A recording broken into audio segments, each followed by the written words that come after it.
আমি যখন 9 উঠলাম, আমার ক্লাসে একটা স্যার ছিল। উনি আমায় পছন্দ করতো, মানে এতটাই পছন্দ করতো যা বলার বাইরে। ক্লাস টিচার পছন্দ করতো? আমার ক্লাস টিচার, ওনার হাইট 6 ফুট, আচ্ছা। যার তুলনায় আমি একদমই পিচ্ছি। আমার হাইট 5 ফুট। পছন্দ মানে কি স্টুডেন্ট হিসেবে পছন্দ করতো না, নাকি অন্য? স্টুডেন্ট হিসেবে না, উনি আমায় আচ্ছা। লাভ করতো। বুঝলেন কিভাবে? আমি কখনো বুঝতে পারি নাই। ক্লাস করাইতো উনি, ক্লাসে সপ্তাহে একদিন হয়তো ক্লাস করাইতো, বাকি 5 দিন শুধু প্রেমের গল্প, আদার্স কিছু এরকম। ক্লাসের সবার মধ্যে? সবার মধ্যে। কি আমাদের স্কুল রে বাবা এটা? ওনার দেখে প্রচন্ড ভয় পেত, উনি প্রচন্ড মারতো, প্রচন্ড পরিমাণ ব্যাট দিত। আমাদের বিজ্ঞান ক্লাস নিত, যেখানে বিজ্ঞানে ওপেনলি কথা বলতে হয়। আমি কমার্সের স্টুডেন্ট, কিন্তু আমি কখনো ওসব নিয়ে মাথা ঘামাইনি। তারপর যখন ক্লাস 10-এ উঠলাম, উনি আমার একদিন ডাকলো, ক্লাস ছুটির পর, স্কুল ছুটির পর ক্লাসে গেলাম। দেন বললো যে না কিছু না, তুমি চলে যাও। সেকেন্ড দিন সেম কাহিনী। পরে বললো যে তোমার একটা কথা বলার ছিল। আমি বললাম জি বলেন। পরে বললো আমার তো ভালো লাগে। আমি বললাম তাই নাকি স্যার? বয়স কিরকম ছিল ওনার বয়স স্যার হিসাবে যেরকম থাকা উচিত। স্যার তো অনেক ইয়াং স্যারও থাকেন। তখন 26-27, আমি যখন 10-এ পড়ি। ওনার বয়স তখন 26-27? হ্যাঁ, এরকমই হবে। বিবাহিত ছিলেন? না, উনি অবিবাহিত ছিল। ওকে। তারপর ওখান থেকে উনি বলে যে না আমি তোমায় লাভ করি। আমি বললাম এটা কি বললেন স্যার? এটা বলে আমি চলে আসলাম। উনি আবার আমাদের স্কুল অ্যান্ড কলেজ, উনি কলেজের মধ্যে খুব তেরা ছিল, মানে এতটাই তেরা, কখনো স্কুলে যে ফর্মালিটিগুলো ছিল কখনো পালন করতো না। দেন সেখান থেকে 1 সপ্তাহ পর উনি স্কুলটা ছেড়ে দিল, জবটা। তারপর আমার বাসায় বিয়ের প্রস্তাব গেল। আমার বাসায় অলওয়েজ বিয়ের প্রস্তাব আসে। আমি যখন ক্লাস 8-এ পড়ি তখন থেকে আমার বাসায় বিয়ের প্রস্তাব আসে, তো আমি এটা নর্মালি নিছি। দেন আমি কিছুদিন পরে জানতে পারি যে ওটা আমার স্যার। ওকে ওকে। মানে আমি তখন শকড, মানে প্রচন্ডভাবে।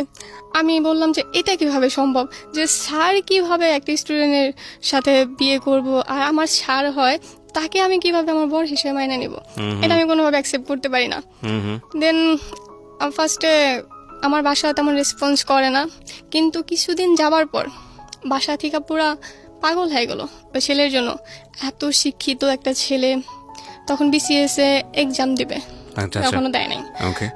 তারপর আমি তো না, আমার আব্বু তো আমার সাপোর্টে আছে, কিন্তু সাপোর্টে বেশি দিন থাকলো না।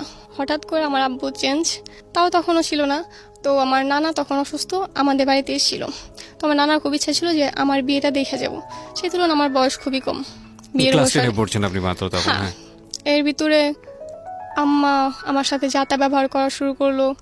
আম্মা একটানা 3 দিন না খেয়ে থাকলো, যাতে করে ছেলেটাকে আপনি বিয়ে করেন। হ্যাঁ। পরে আমি তাতেও কিছু বললাম না। দেন আম্মা আমাকে একটা শর্ত দিল যে যখন বিয়ের সময় হইব তখন আমাকে গাজীপুর থেকে অনেক দূরে কোথাও পাঠিয়ে দিব, আপাতত যেন আমি রাজি হই। তখন আমি বললাম যদি আমার সরাই দেওয়া হয় তাহলে আমি রাজি হতে সমস্যা নেই, আপাতত আমি এখানে থেকে এক্সাম দিই। উনি এই জন্যে বললো এখন থাকলে পর ডিস্টার্ব করবো, আর এখন আমি অন্য কোনো স্কুলে অ্যাডমিশন নিতেও পারবো না। তো সেক্ষেত্রে আমি ওটা মাইনা নিলাম।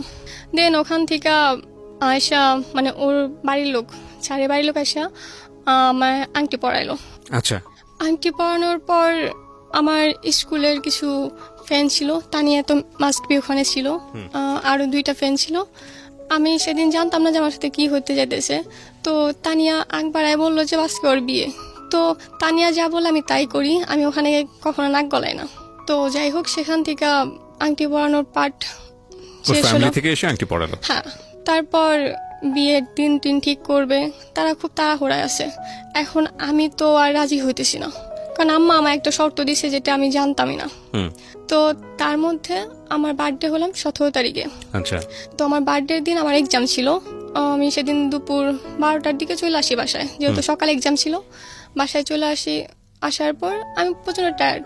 তো আমার রুমে নর্মালি কেউ ঢোকে না কখনোই আমার পারমিশন ছাড়া। আমার আম্মা সেদিন আমার রুমের খাটটা অ্যাকচুয়ালি চেঞ্জ করতেছিল, মানে এক সাইড থেকে আরেক সাইডে নিতেছিল। তো যেটা আমার একদম পছন্দ হয়নি।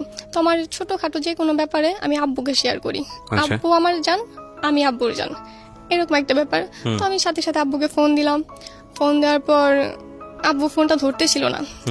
ওর মাঝে আমার স্যার ফোন দিল, 2বার ফোন দিছি, আমি ফোন 2বারই কেটে দিছি। আমার মাঝে মানে মেজাজ প্রচন্ড খারাপ, আমি কেন তার ফোন ধরবো তখন। তো 5 মিনিট পর দেখুন আমার বাসায় আসছে। আমি স্কুল ড্রেসও খুলিনি, আমাদের স্কুলের ফ্রক ছিল। আমি একটা জাস্ট ওড়না নিছি, ওড়না বলতে গামছা নিছি ঘাড়ে। দেন উনি আসলো, আয়সা আমায় জিজ্ঞেস করলো কি ব্যাপার ফোন ধরতেছো না কেন।